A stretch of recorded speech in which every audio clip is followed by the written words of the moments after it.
All right, good morning, everybody. Thank you all for joining us as we introduce the next men's basketball head coach at Florida State. We will start our program with comments from Vice President and Director of Athletics, Michael Alford.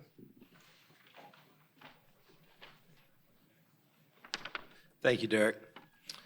Love standing at this podium on special days like today because you get to bring a great family home.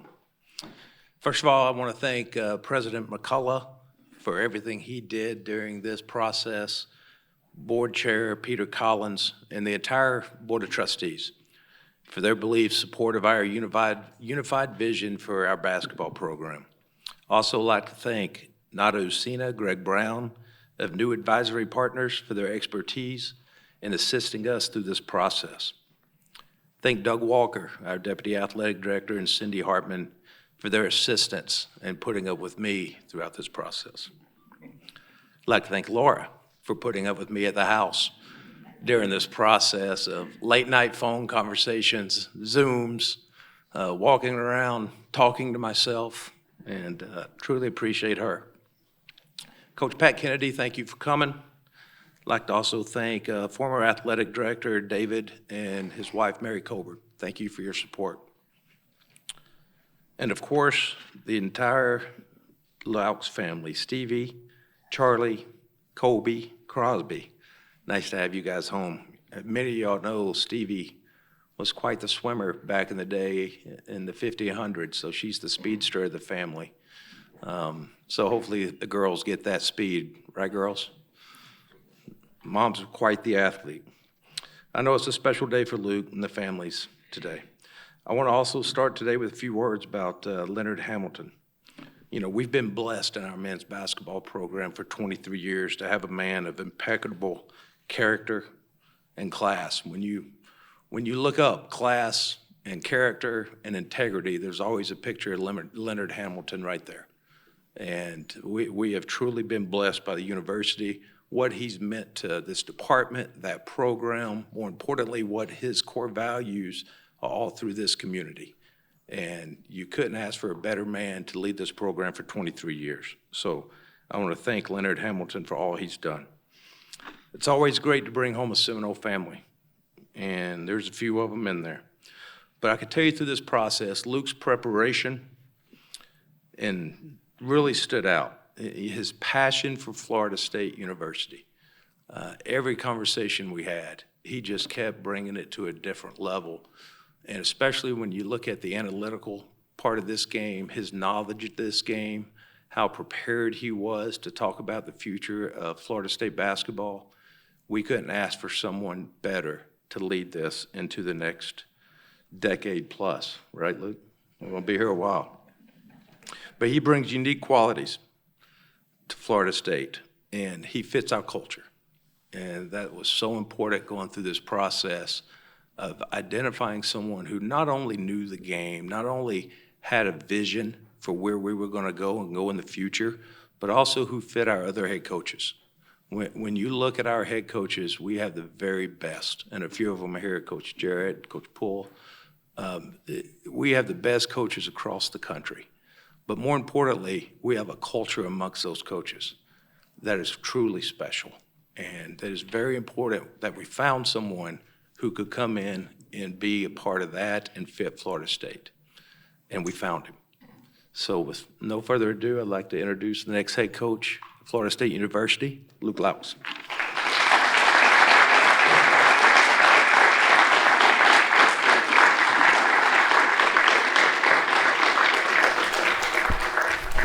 Thank you. It's good to be home. It's good to be home. Flying in yesterday was a special moment for our family. Stevie was holding back tears the whole flight. Our kids were thrilled.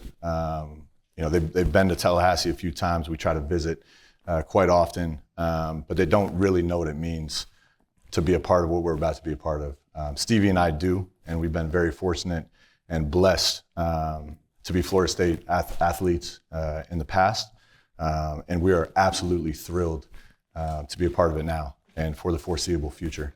I'd like to start out by just thanking God, thanking Michael Alford, thank you President McCullough, thanking Peter and the Board of Trustees for entrusting me in leading this basketball program. We have a PR, one of our VPs of PR in Sacramento. Her name's Shannon, played volleyball at Wisconsin. And then through this process, Nod, I'm gonna call you out. In the interview, both of you, and I had this from both sides. Whenever I do interviews with Sacramento, when I'm in front of a group of people, I constantly get feedback to get to your point, to land the plane. And the reality is I'm a storyteller, all right? So this plane is gonna circle the runway a few times. So if you need coffee, if you need a bathroom break, just raise your hand, I'll pause. But the reality is this may be a little thorough, all right? And I know the ACC is streaming this, and I appreciate you guys streaming this. I will fit it in the time. I'm gonna start this press conference with talking about my wife, because she's the most important thing to what I do. She's the backbone of our family. And the reality is, if you're a coach, having a partner that understands what you do is it's not important, it is vital. You cannot coach at this level or any high level without a strong partner. Her sacrifice, we joke about it, she's a single mom for most seasons, right? I'm flying, I'm preparing, we're on the road half the season. And even when we're home, I do my best to be present for my kids, for my wife, for our relationship. But the reality is it's an impossible task, and you have to give up somewhere. So her sacrifice for our family, for me to be able to stand in this spot, I would not be here without her. So I appreciate you, I love you, and I'm happy for you to stick with me, and I'm fortunate for that. Moving on, and Michael touched on it, just Coach Hamilton and what he's meant for this program. He's a man of extremely high character. I say he's a Hall of Fame coach, but more importantly, he's a Hall of Fame person.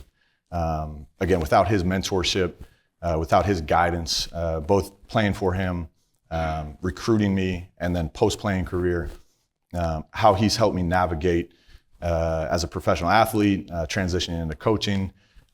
Just his thoughtfulness and his mentorship has meant the world to me. I can't speak enough how important he's been to this program, to lead them to the place of national relevance, where we've had 20 plus NBA picks over the last 20 years, making, and I could be wrong on this, so don't quote me, but I think combined current contracts in the NBA is upwards of $800 million. And a lot of that is due to Coach Hamilton, the type of kids he recruits, the type of kids I will continue to recruit, of high character, of high intelligence, but how he pours in to his players is something that I want to emulate, right? He cares about the person more than the player, even though the player is important. Because at the end of the day, we want to win games, we want to be competitive, but pouring into the person, right? He wants to develop good fathers, good husbands, good business leaders, which is going to go on far beyond the court. And that's what you see in his programs. And you saw it the other. I was so sad that I missed his last home game, but I probably had 20 FaceTimes with former players who were just thrilled to be a part of his last day at Florida State. And so his mentorship has meant so much to me. He's a truly special man. And then moving on from there, what I think one of the things Coach Hamilton has done at an incredible level is surround himself with the best, right? Hire the best assistant coaches who he sees becoming head coaches. And that's something I'm going to try to continue. I want to be around the best coaches in America. And that's something Coach Hamilton's done, starting with Stan Jones, who's one of the most brilliant basketball minds I've ever been around. He's been loyal to Coach Hamilton for 20 plus years now. He is absolutely instrumental to Coach Hamilton's success. So I want to thank him. I had a privilege of playing for him and having a close friendship with him. And then moving down to who recruited me, Andy Enfield. He is unbelievable, brilliant mind. And before Andy Enfield became Andy Enfield, I was playing tennis with him in Clearwater Beach when he would come down and recruit me. And you could see the competitive nature and just the joyfulness that he had. And there was no doubt in my mind from the day I met him that he would be a successful head coach. Other names that come to mind, Corey Williams, right? Corey is an unbelievably successful coach. And all these guys came up through Coach Hamilton. Dennis Gates, another name that comes to mind. I have a close friendship with him. One of the most loyal, thoughtful people across the college basketball community and all of sports. All of these guys come under Coach Hamilton's tree, just like I have, and even Charlton Young, CY wasn't at Florida State when I was at Florida State, and a lot of people don't know this. He actually recruited me to Georgia Tech.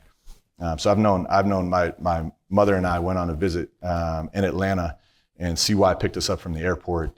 And within 5 minutes, my mom's almost dying with tears from laughter, and his ability to connect will always serve him well. He's a bright basketball mind. He's going to be a head coach again sometime soon. And then even going down the list of guys you probably don't know, the Matt Kleins, right?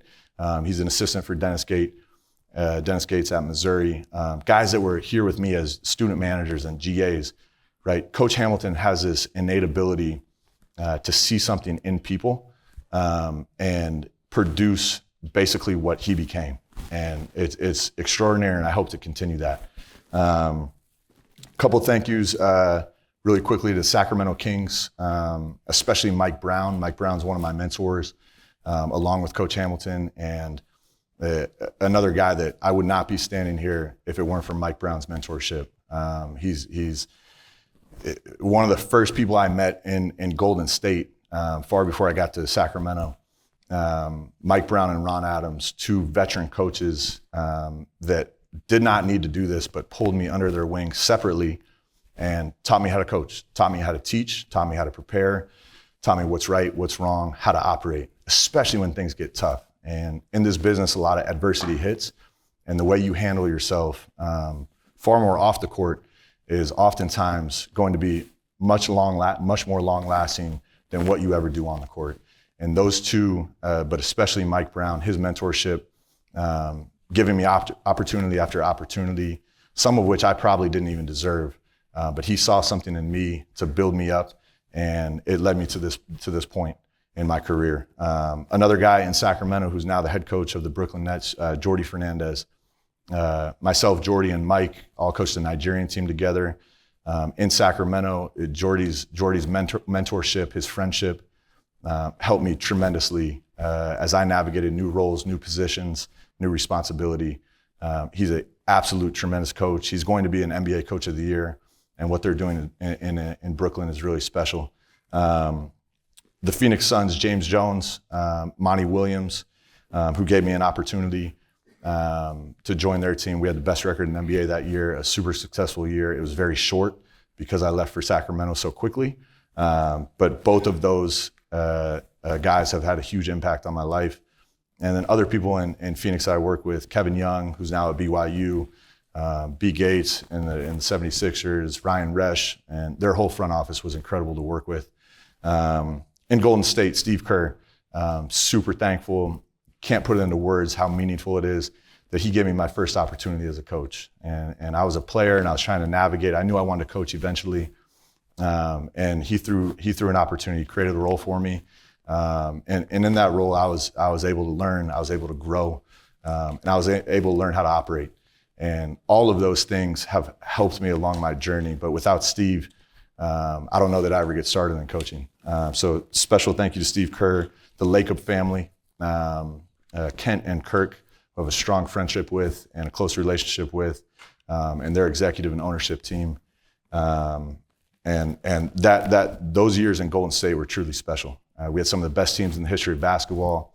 I was fortunate enough to be surrounded by people, both on the coaching staff, executive level, but most importantly, the players you coach that had a tremendous ability to have the world's best talent, but operate and work like they were the least talented team on earth.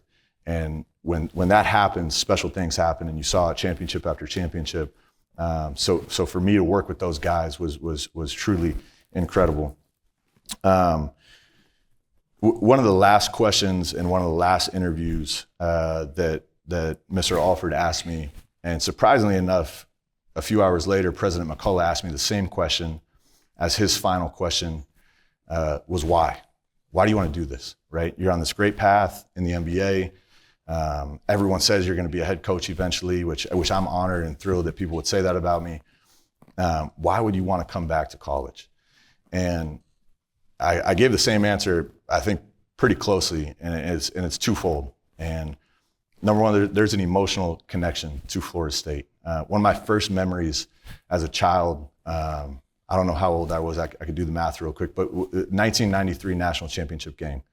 And I'm at my grandfather's house. You know, my dad's there, my mom's there, all brothers, sisters, cousins, both of my dad's brothers who both went to Florida State. So it was a true family get together. You know, we got food, we got music, we're watching the game, they win. It's a core memory of mine from the time I'm 3 years old. And then the 99 national championship game, and I grew up this Florida State football fan and a fan of their players, and the brand. You know, it was truly a huge part of my childhood. And then fast forward, obviously, to playing here, right? And I met my wife probably 40 feet to my right, and it was literally the first day on campus. We're both dating other people. Florida State used to run something called a bridge program, where the new athletes come in, and the older athletes show them around, right? So they show them around campus, where to eat, where to go to class, where you're going to live. And so Stevie was fortunate enough to be my counselor. And so we literally, the first person I met on campus was now my wife and the mother of my children. Now there was some in between of how we got to dating, and that's for another time. See, I'm not landing the plane yet. I'm still in the middle of my story. But the reality is this place holds so many special memories for me, and even beyond playing here, right? Watching the 2013 national title game when we're living in Belgium and playing professionally, our kids all have Florida State, jammies they wear to bed. And we try to explain how cool it is to be part of the Florida State community. So that's the emotional side, right? You have this like burning desire because you've seen it and you've felt it and what it feels like to win at Florida State. And there's nothing like it. When we were here, they were winning ACC championships in football, in baseball, and in basketball. And we could feel how important that community was and how much fun that is to be a part of. So that's the emotional side. And then the career side is and anyone that knows me knows I'm pretty competitive and I can't turn it off. And I want to win. I want to win everywhere I go. I don't care if I'm playing you in ping pong, deck of cards. I'm going to find a way to beat you. And if I don't, I'll keep trying. I'll invite you over the next night. You're going to keep coming over until I find a way to beat you. And so career-wise, I want to be around the best.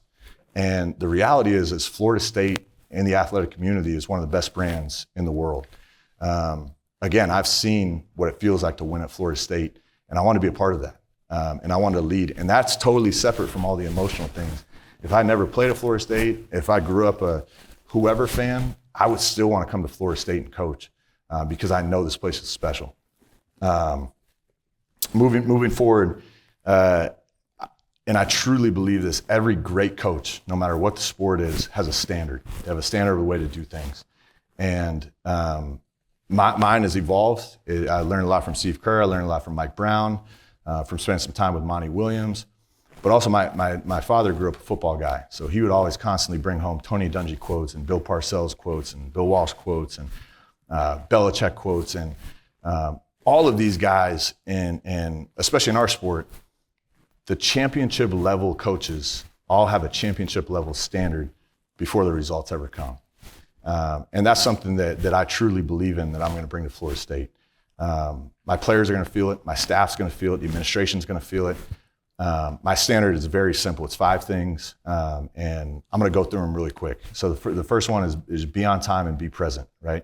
Have the ability to respect people's time, show up on time, and when you are somewhere, be where your feet are. There's so many distractions in the world, and social media and phone calls, especially in our positions of leadership, that a lot of times our mind wanders, right? And the same with your players, all the pressure they have from their agents, their family, you should be scoring more. But the reality is if you're not present, you're not anywhere. So be present and then just respect people's time, show up on time. The second thing is put the team first always. And this is a really challenging one, especially for this generation of athletes. Everyone has an ego to some level, right? There's a competitive desire to be the best individually, but the reality is we play a team sport.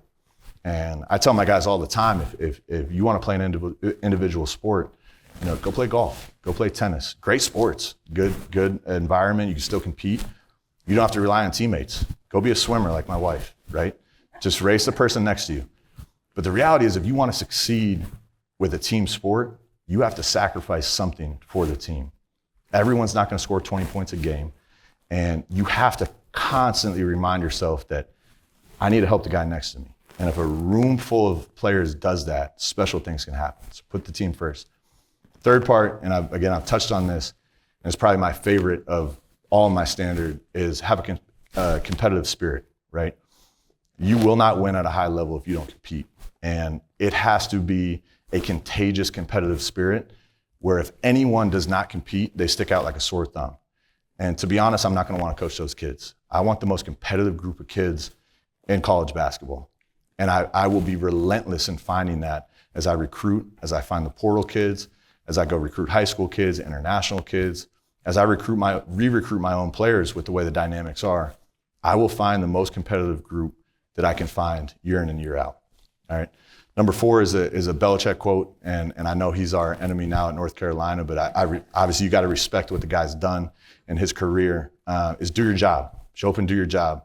In addition to that, Pete Carroll had a saying, we spent some time with the Seahawks in their training camp, and he had a saying, no whining and no excuses.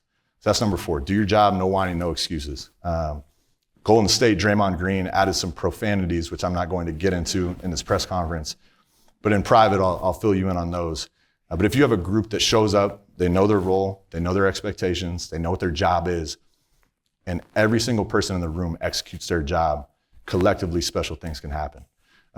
And finally, number 5 is find joy, right? We play a child's game. I coach a child's game of putting a ball in a basket, right? And the reality is that should be fun. You should find some passion and some enjoyment in what you're doing. And if you can't, you probably got some issues, right? And to be frank, I don't want to be around you, right? And your teammates probably don't want to be around you. So if you have a bad attitude, now I'm gonna try to help you, but a consistently bad attitude, you're never gonna succeed at the highest level.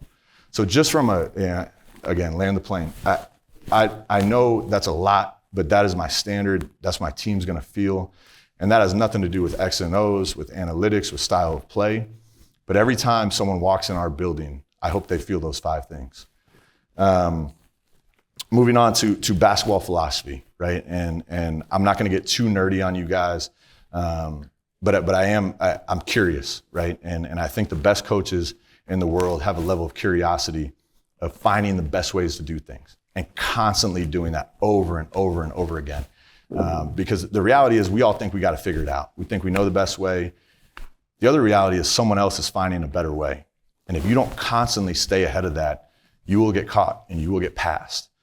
So if you boil basketball down to the most granular level, right? It's a game of efficiency and a game of possessions. If you can win the efficiency battle and you can win the possession battle, you're gonna have a great shot at winning every game. And there's a lot that goes into efficiency, right? Style of play, pace, space, creating efficient shots, what those most efficient shots are, how you create them consistently, how the defense is gonna stop that, how you adjust to that, right? But there's a level of understanding of what efficiency looks like that my team will understand. And the second part of that, if you're not going to be efficient, because there's always off nights, you miss shots, the ball's not falling, you have to win the possession game. How do you create more possessions to get more shots, right? It's just basic math. If you're not gonna be more efficient, you need to create more shots, or you limit the opponent from getting more shots than you do. And so there's a lot that goes into that, right? And I'm not gonna cover all that right now. But my most basic basketball philosophy is win the efficiency battle, win the possession battle. Offensively, I truly believe that the pro style is starting to mesh with the collegiate style. For a long time, those two were vastly different, right? You would watch a college game, you watch a pro game, completely different. More and more, you see successful teams playing a pro style, right? And so I'm going to bring some of that, but also meet the college game in the middle a little bit. So it starts with our pace, our space, right? You gotta have great pace and you gotta have great space to become efficient. It's much easier to score on a defense when they're not set, As soon as the defense gets set, especially in college with the spacing rules that we don't have in the NBA, the reality is it becomes much more difficult. Your efficiency drops. So you got to play with pace. And I tell my players, if you play with pace and not great space, if you don't know where to go, right, it feels like a traffic jam. It feels like, Tennessee Street at 3 p.m. You're trying to go fast, but there's bodies in the way, right? You can't get to where you're going. And that creates chaos, and that creates turnovers. And again, that's where you lose a possession battle. The third part of my offense philosophy is touch the paint, right? If you attack the paint relentlessly, you will create an advantage, all right? And whether that advantage is getting all the way to the hoop, one of the best shots in basketball, the best shot in basketball is a free throw because it's wide open. You get to take your time. My players will be able to make free throws. It's very important to me. But the second most efficient shot is a layup or a dunk. And so you have to attack the paint to do that. And again, it goes into your spacing. You have to create driving angles and gaps. But a relentless attack of the paint does two things, right? You get those efficient shots, but it also collapses the defense, right? And that's, as a defense coordinator of Sacramento Kings, it's constantly how do you keep people out of our paint? And then the secondary is how do you protect the rim? The reality is if you're protecting the rim with the help side defender, you're bringing an extra body and someone else is wide open. And so paint touches create rim attempts, free throws, but also kick out threes, which would be the third most efficient shot in basketball. And then lastly, my fourth offensive staple is crash the glass, right? Create extra possessions with aggressive offensive rebounding. Again, analytically, I could go through all the numbers, both collegiately and professionally of what these look like. But when you crash the glass and create offensive rebounds, you create some of the most efficient shots in basketball. The putback, and again, the kick out three because the defense has collapsed. Defensively, starts with communication. I explained this to Michael. I know he's a baseball guy, but every defense that's ever been any type of good defense communicates at a very high level. And it starts usually with your big who's behind the play because they can see everything in front of them. So to recruit and our evaluation, big fellas that can communicate effectively to the guards in front of them. If not, they're getting smacked by screens. Everyone's mad at each other. So a level of communication, and that communication builds trust. The second part is ball pressure. Obviously a staple of Coach Hamilton's for a long time. I've always believed in pressuring the ball. It creates disruption, it creates turnovers, which leads to extra possessions. The reality is I was very poor at it. And if I were Coach Hamilton, I would have never played myself. But the other reality is because I knew I was poor at it, I knew exactly where my help was going to be. So that level of intuition, when you pressure the ball, it's not a blind pressuring of the ball, right? You know where your help's built in, you know where your big's at, you know where to angle people, and to me, it's very important. The third part, if you just flip the offense defensively, you have to protect the paint, right? If you allow the ball to consistently penetrate your paint, you're going to be in a world of hurt, all right? Whether it's creating shots at the rim, kick out threes, fouling goes up. So there has to be a level of ball pressure initially and then help behind. And you have to trust and know where your teammates are going to be. And then lastly, finish every possession without fouling. And again, it goes into the free throw is not one of the most efficient shot in basketball. So we want to get rebounds and we want to contest shots without fouling the ball.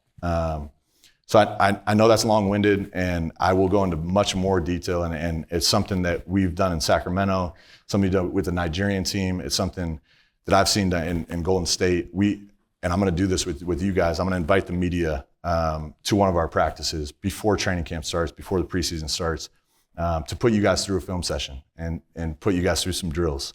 So we'll tape you guys up. We'll get you some jerseys. It's going to be we'll have food after. We'll get some good barbecue. But you guys will understand when you watch our games what we're trying to accomplish. There's going to be no confusion. And our players, most importantly, will understand our vision and our style, right? Is going to be a style. And I'm not going to go into the teams that play like this in college, but I promise you they're very successful. In closing, and again, I'm going to keep repeating this, it is an absolute honor and privilege to lead this basketball team. Our family could not be more excited to be back in Tallahassee.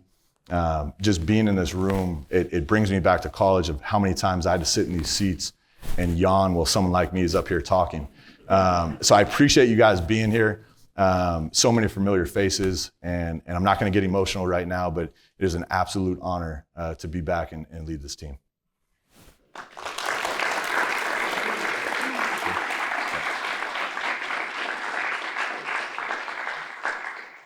All right, now we're going to take questions from the media. Remember, raise your hand, get the microphone. If you don't mind identifying yourself, name, and affiliation, so Coach can start getting to know you guys. We'll start with Chris right here in the middle. Hey, Luke, first and foremost, congrats. Chris Nee with Knowles 24/7. Where are you at with assembling a staff, and what do you look for ultimately as you build out your staff? Chris, let me ask you a question. When's the first time we talked? Oh, man. 06 maybe?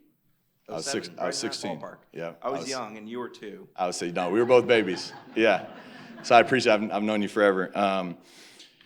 So staff's going to be super important to me. Out of respect for Coach Hamilton and his staff, I'm not going to comment on staff right now.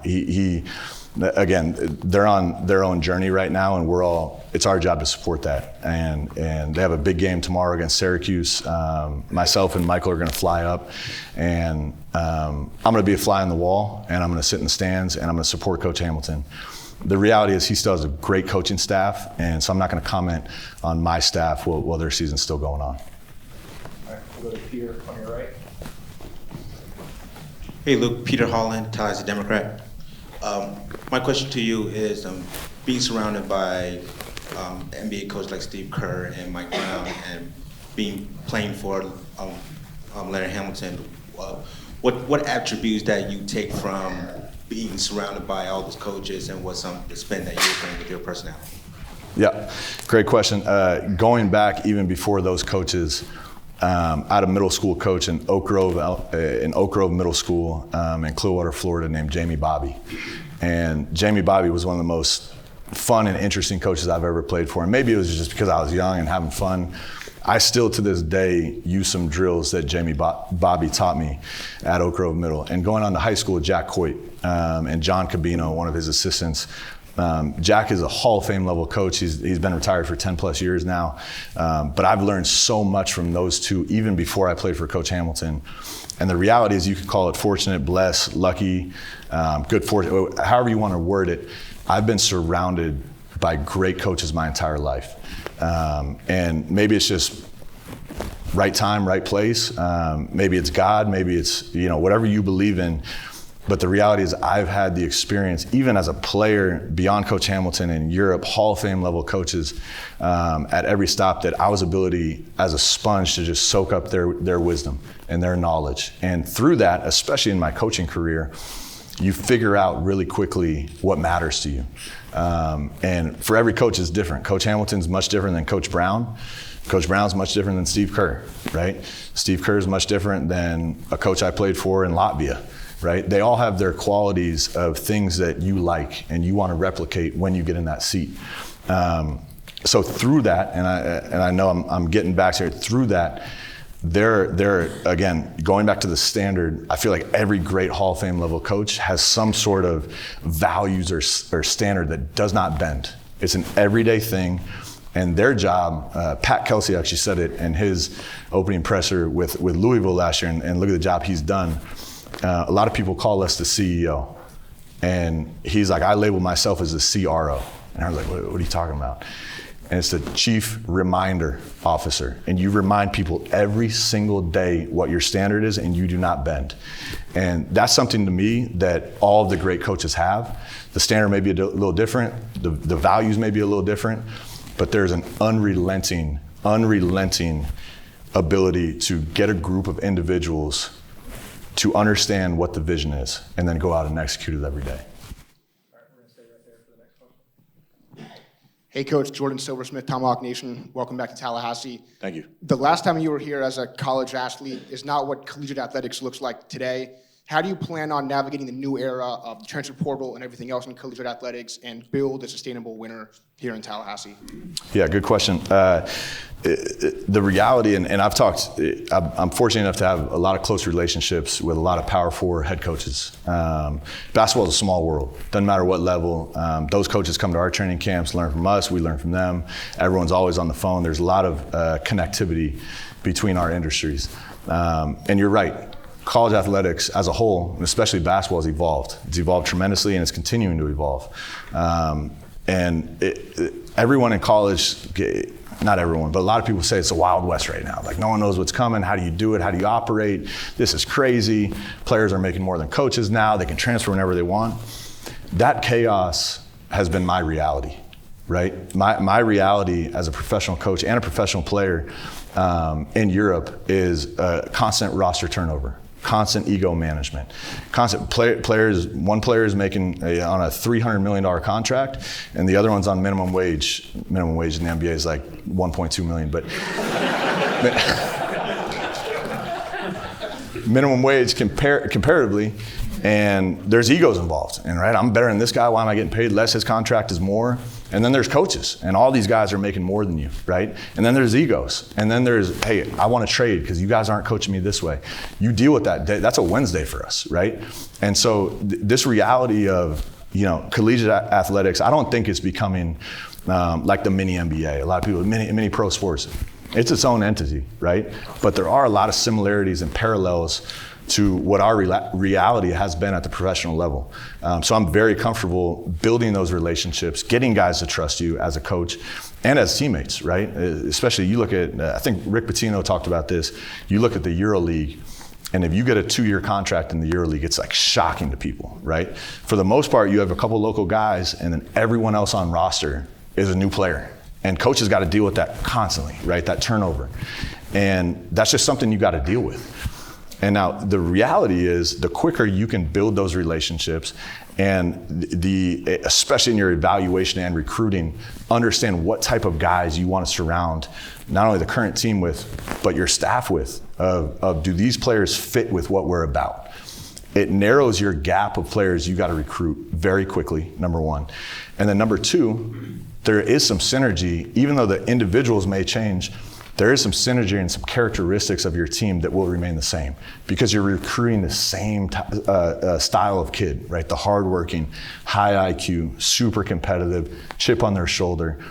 Yeah, I'm not going to compete with some of these teams, and I'm not going to name them, but the upper echelon of college, I'm just not going to go after those kids. The reality, I want to recruit Florida. I want to keep Florida kids in Florida. And within my roster construction, it's going to be heavily influenced by roster retention, right? Recruiting the right kids on the first go around. And then they want to stay until they get to professional athletics. That is my skill as player development. That is my skill with connections throughout the NBA. I'm going to build a staff with strong connections. We are going to develop you to make way more money than what you're going to make with us or anywhere else, all right? And then thirdly, internationally, and then the portal, right? The portal is so important, and that's where you got to get ahead of the portal. You have to scout across the board, and it's a huge task. But I could watch a game for 5 minutes right now and tell you to your face if you could play for me. I would need 5 minutes. And it's the way you act, the way you operate, the way you hustle, and has nothing to do with a level of putting the ball in the hoop. Now, those things you need, right? You need a level of talent. But there's a style of player that I will recruit, and I will be relentless in that recruit. All right, we're going to come second row here. Ira Sheffield, WarChant.com. How you doing? Luke, you were a very good college player, and you played professionally, but coaching these last several years, the best players in the world, how did you get them to buy in? How did you get them to convince them that you had something to bring to the table? Thanks for the comment. I was not a very good player. I was an average player on very good teams. And again, I knew my role. I knew how to execute my role. I was not good. I have a couple former teammates that would confirm that.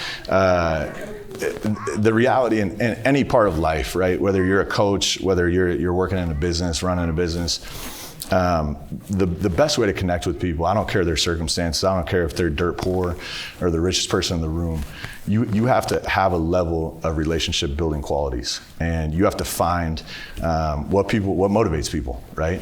You have to find their interests. You have to build a relationship with whoever you work with if you want any sort of impact on their life.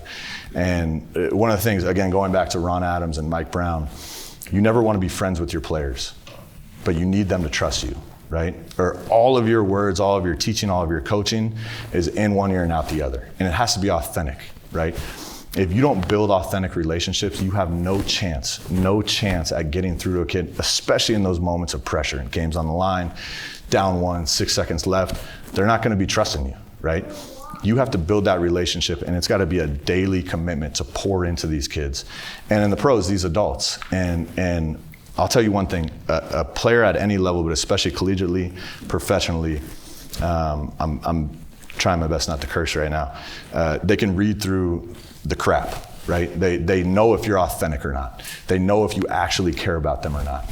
And one of the qualities our staff is going to have, so again, starting with me, is we're going to be relationship builders. We're going to be able to communicate effectively, and we're going to understand that these relationships are far more meaningful than anything we teach or coach.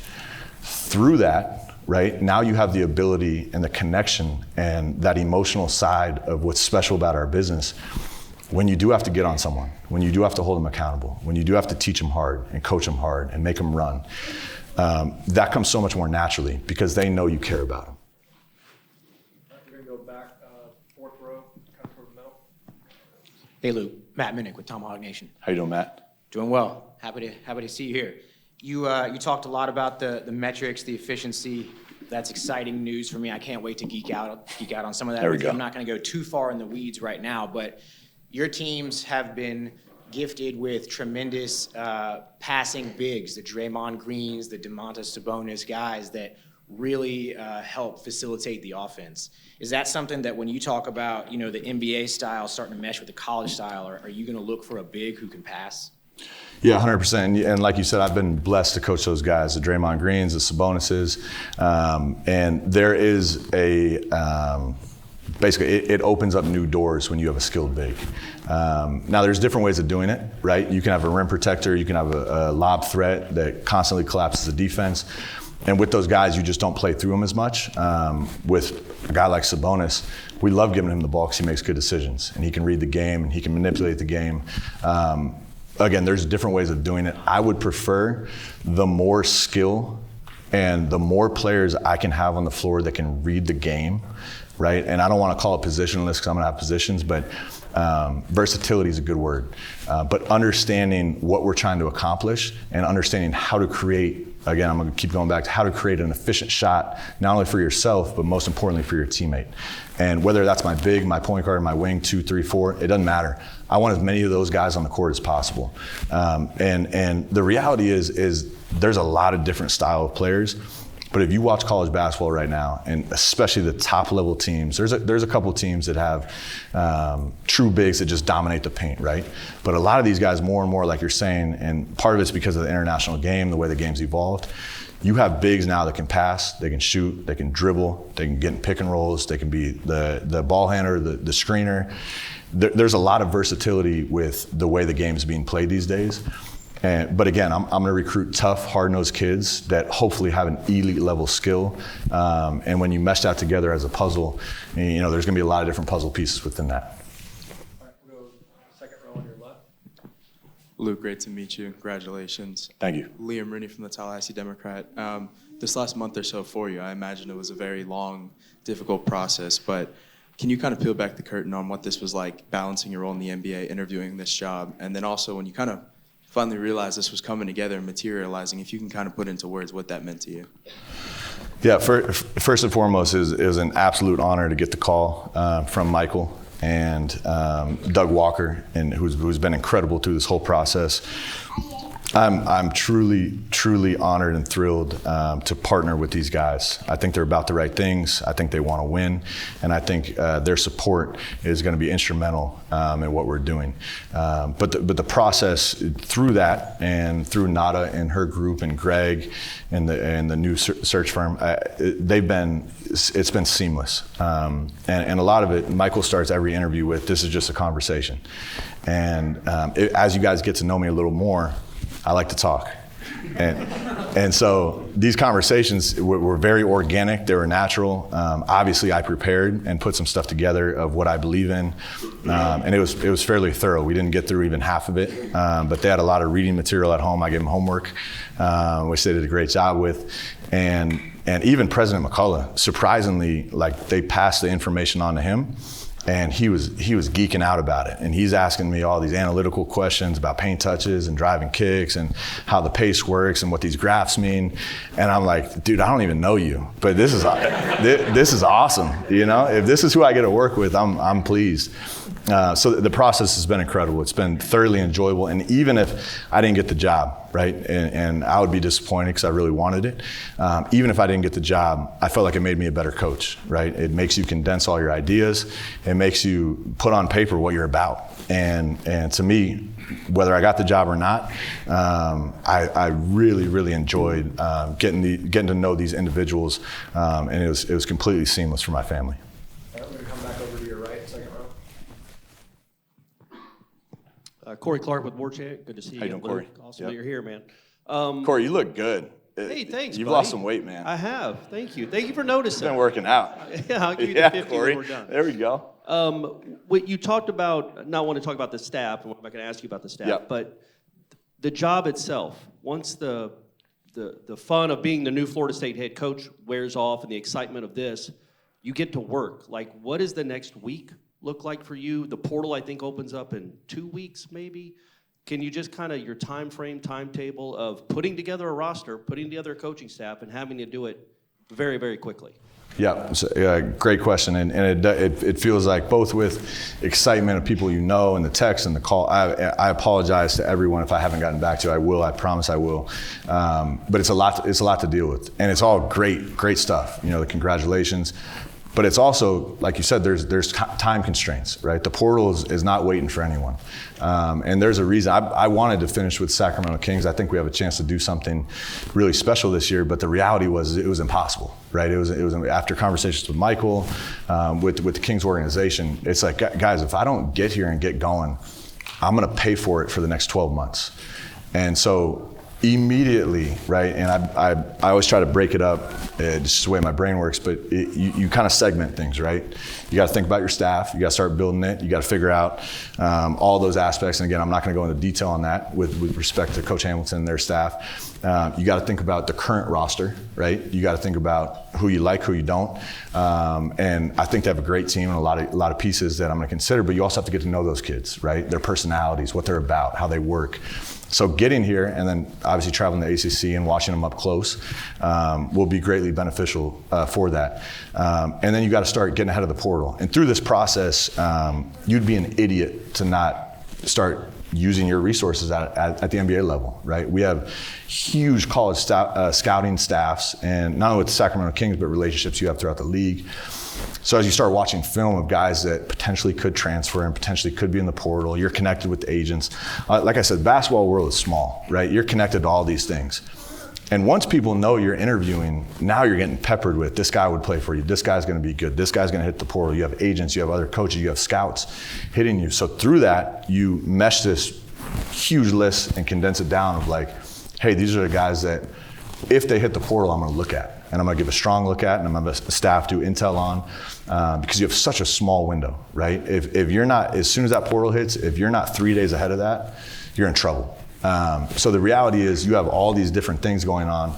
And then on top of that, we have, I call it a responsibility or a privilege to come do this, right? And get to talk to you guys and explain what you're about and your vision.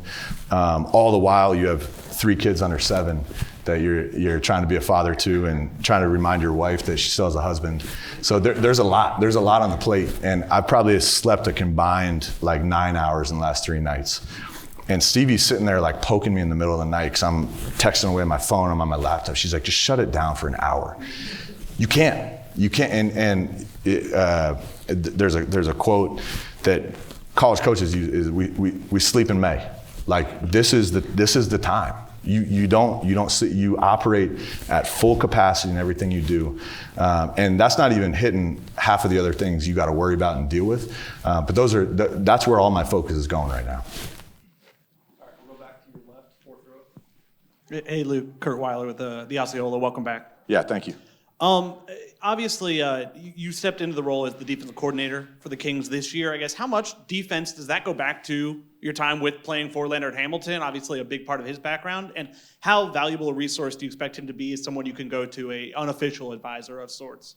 Yeah, again, Coach Hamilton and I have a great relationship. I'm going to lean on him quite a bit. And he's, whether I ask for it or not, he's going to give me his opinion. And you guys know him. He's a lot like me. He's a storyteller. I always tell my wife, I'm going to answer your question in a second. Here I go with the story. I tell my wife about my visits to Coach Hamilton in his office, right? He still has the same couch, 25 years. It's the same couch I sat on when he was yelling at me for turning the ball over. And I tell her, like, it's impossible to escape that office. If you're in there, it's like a vortex, and you cannot leave within an hour and a half to 2 hours. You will be stuck in there. And a lot of times our trips have been like day trips, right? We got 30 friends to see, we got a dinner, we got a lunch.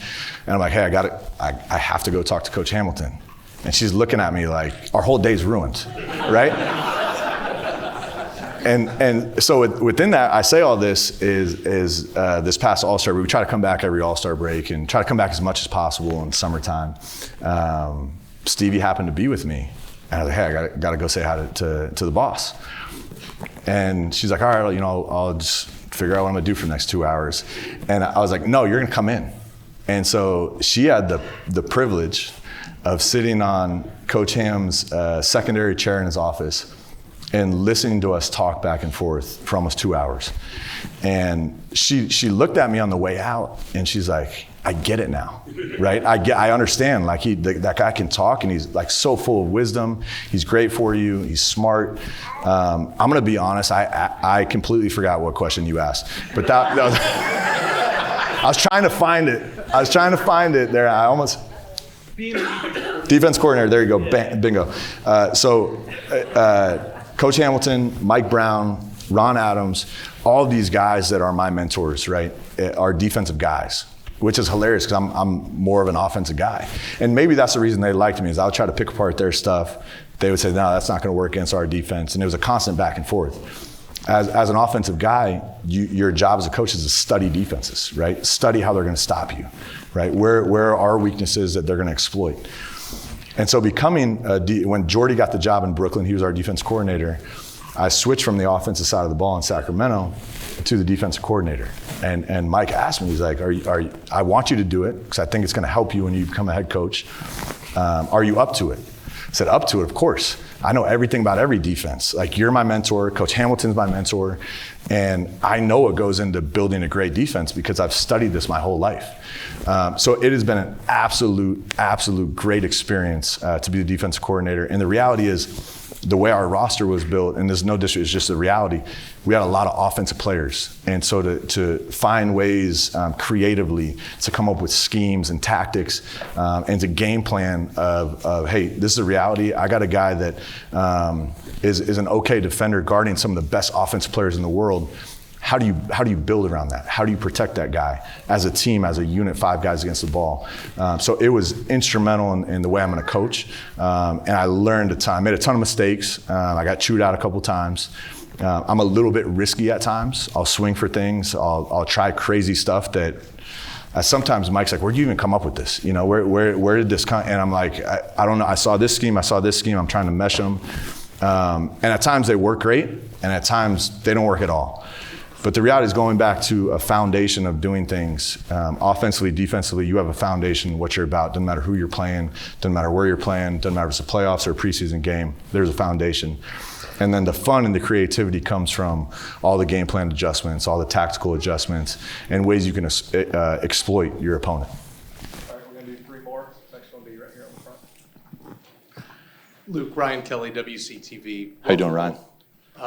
Just wanted to ask, it's clear you've done a lot of homework on going from the pros to college, the meshing of styles, the meshing of what's going on behind the scenes, but I am curious, what do you think is going to be the biggest operational change for you making the jump from the NBA now to the college ranks?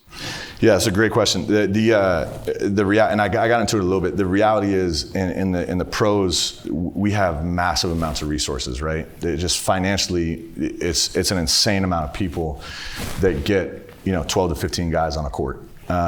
And at this level, you have to be much more resourceful with the way you do things. All right, that's number one. Number two, in the pros, and there's a lot of bridging the gap and meshing, but you generally have really three things. You have your business side, you have your front office, and then you have your basketball operations, which is your coaching staff. In collegiate athletics, it's really just two. You have your administration that's over all the sports, and then you have your basketball side, which is a quasi front office and coaching staff. And so there's just way more on your plate. And you can't turn it off, right? The travel is better in college. And before the All-Star break, I think we played 14 out of 17 games on the road. And even up to this point where we flew to Tallahassee, over the last, I think it was 50 or 51 days, I slept in my own bed like 12 times. And so, lucky enough for Stevie, I'm gonna be around a little more, all right, with our schedule. But the other reality is you're never, it's a constant go between recruiting, between calling, between scouting, evaluation. There's never an off switch. So even though I'm around, I'm still gonna be, doing what I need to do to build the team the way it needs to be built. We'll go fifth row up to Dean. How you doing? Welcome back. Congratulations. Thanks. Appreciate it. Hey, Corey stole my question, but I've got a backup.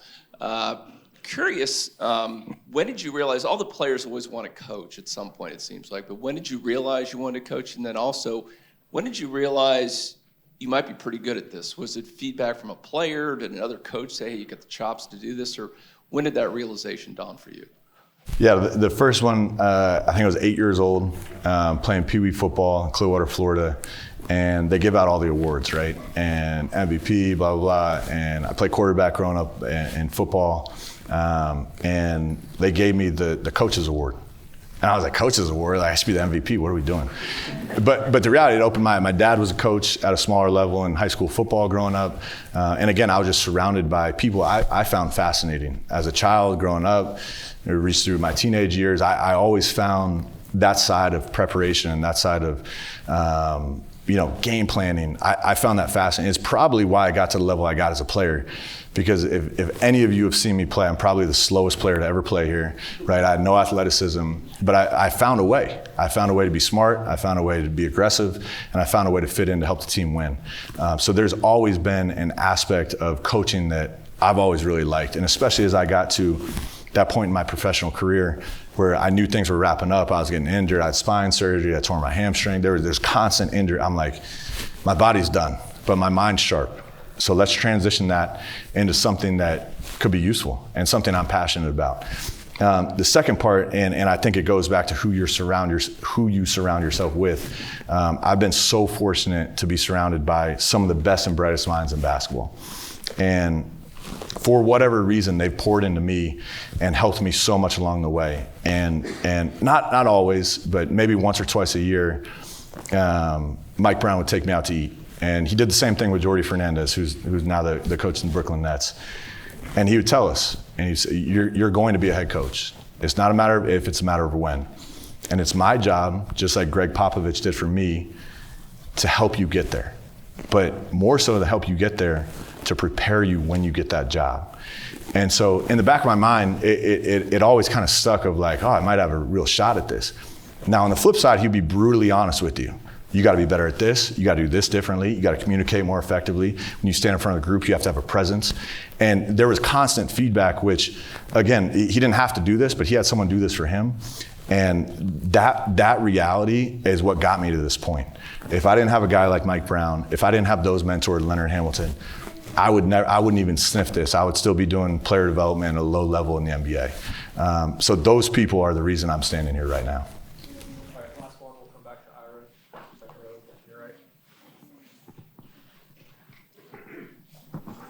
I know Coach Kennedy's here, and they had a lot of success when he was here. Yep. Coach Hams had success. Going back to Coach Durham, they had success. But when you play at Florida State in the ACC, there's not necessarily the expectation that it's going to be at the top of the heap. Can you just talk about winning at Duke, what you guys did the ACC tournament, what those accomplishments did for you, and how do you carry those into this job? Yeah. First, you forgot about Luke Loucks, our first head coach at Florida State. I do not know if we're related. You mentioned it. We've had a rich history of coaches, and I don't know the exact number. I'm going to butcher it, but I think it's like 7 coaches in the last 76 years. Like, not only great coaches, but they've been here a long time. And that's what I'm signing up to do. I'm not signing up to come here and bounce somewhere else for a better job. I'm hopeful that this is my last job. And the only reality in that is you have to be successful. You have to be successful. You have to treat people the right way. You have to work your tail off. But you got to win ball games. And as a player, we felt that. I think we came in when, call it whatever you want, a cold streak. They hadn't been in the NCAA tournament in a handful of years. And I could tell the staff was feeling that heat. And we're coming in as players like, we're about to win this thing. Like that was the style that we had. We had an unbelievable, unwavering confidence in what we were doing. And it was probably a little naive and a little absurd. But that confidence is what brings a group together of, now you can win at Duke, and now you can beat Carolina by 30. And those things are what I'm looking for here, right? I said it earlier, I'm not setting expectations, and a couple of people I'm close with, they're like, do not talk about winning championships, do not talk, because it sets the bar. So I'm like, I want that bar. I'm coming here to win. And if anyone doesn't like that, I don't want to work with you. Like, you should have that level and standard of excellence in everything you do. And if you don't, I probably don't want to be associated with you. So in terms of, are we going to have that confidence to go into Duke? Duke's unbelievable. I know John Shire. I played against John Shire. He's doing an unbelievable job. But I don't care if it's Duke or we're playing Charlie's 7 and under team. I'm coming to win. And everyone that plays for me, everyone that works with me is going to feel that. All right, thank you, Coach. Thank you.